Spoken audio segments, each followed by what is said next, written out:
Good day, everyone. My name is Wendy Wonders, and you're here at Speaking Consciously. And today on Movies with a Conscious View, we're going to talk about District 9. Can I do it? Can I do it?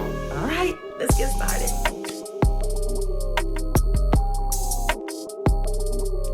Hey, loves. Okay, so let's get into this movie discussion or review. District 9. So this movie came out in 2009. So if you haven't seen the movie by now, you're probably not going to see it. If anything, this review or this discussion will make you want to see it even more. I mean, I seen it in 2009, but I recently watched it twice, 3 days in a row, because I had to tell my husband to see it because I was glued to the TV. You can see it. I saw it on Amazon Prime because we in quarantine, so I had to get that Prime so I could get my packages quick. And then I'm like, oh, I have movies, so let me see what's on it. District 9. Now, this is a sci-fi / action, and it's action from the beginning to the end. That's why I was so glued to the TV screen. So if you like that genre of movies, just watch it. And the whole reason, guys, that I'm doing this review is because I love movies and sitcoms, depending on what it is. So I'm always on Netflix and looking at movies that really have me thinking. Hence, Movies with a Conscious View here at Speaking Consciously with Wendy Wonders. Plug. So the director that did this movie, his name is, and I hope I'm getting it right, his name is Neil Blomkamp, and he did movies like Chappie. Have you guys seen that? I think I've seen it, but I don't even know. But he did Chappie, he did Alien 5, and he did Elysium with, it's not Matt Damon, it's the other guy, the Bourne guy, Jason Bourne, whatever his name is, but he's in it. So the main character's name is Wickes Vandermeulen, and the person that plays him is Sharlto Copley. I hope I'm saying that right. So Copley and the director Blomkamp are friends. They've known each other since high school. So in a lot of movies that Blomkamp had directed, you can also see the same character. He's also in movies, The Chappie, Elysium, A-Team, Maleficent, love that movie, and Gringo as well. So you can see him. Now, this movie does not have a lot of actors that you're familiar with. Oh, yeah. It had the dad from Moesha. Remember Moesha? So the dad, I think he's on there for a little bit, but he's on there too. So I like watching movies that I do not recognize a lot of the characters because I detach myself from the character that they're playing. So back to District 9. And I'm not going to give any spoiler alerts. I mean, if you haven't watched it by now, you're not going to watch it. So, and if I do give a spoiler, I will say spoiler alert and all that stuff, but I'm not. So basically, District 9 is an area that they keep in Johannesburg, that they keep aliens that came over from another planet. Of course, they're called aliens. But anyway, what happened was an alien aircraft came over Johannesburg and just hovered there. And it's been months since it hasn't moved. So finally, they went up to check what's going on and they found a lot of sick aliens.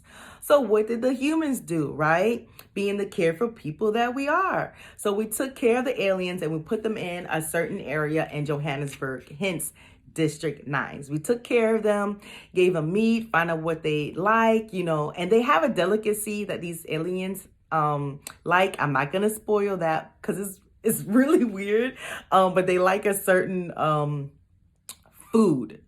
So we put them in a certain area, and now we want them to leave, right?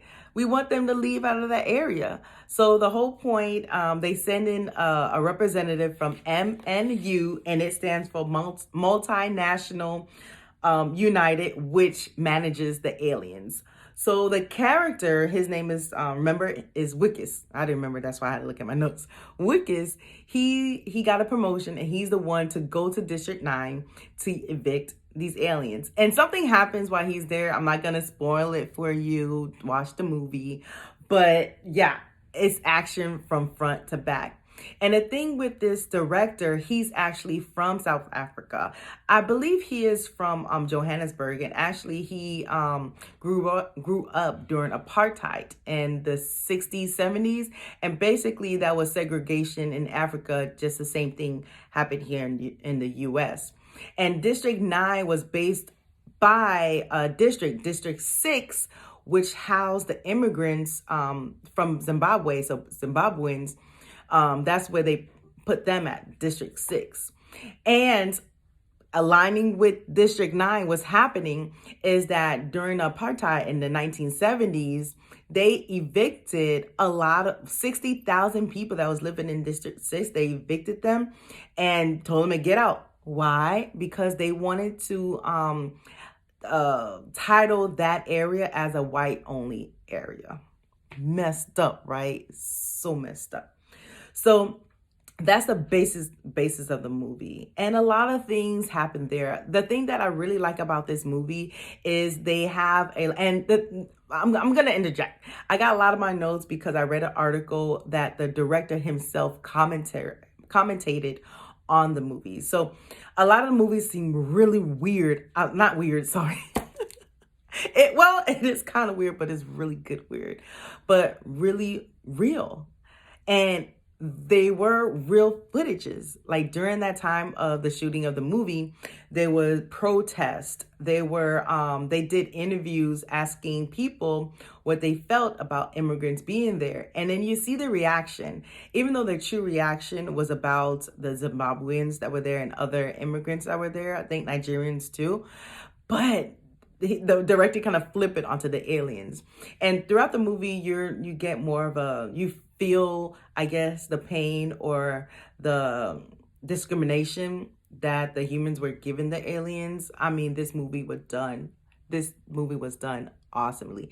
The effects on it didn't seem too fake. The area of District 9 that they used, the directors, I mean, he didn't have a big budget, but he did what he could with what he had, right? That's what you do. So District 9 really was a real neighborhood where people lived. And when you see the shanty towns, the house, everything, they said they just went into that area and filmed. Now, there were nobody living in there because the government took the people out and put them in brick houses. So they just used the area to film. I mean, there was dead animals there. I mean, everything in the movie you see there is real, and it really felt authentic. That added to it was real. I can't even talk.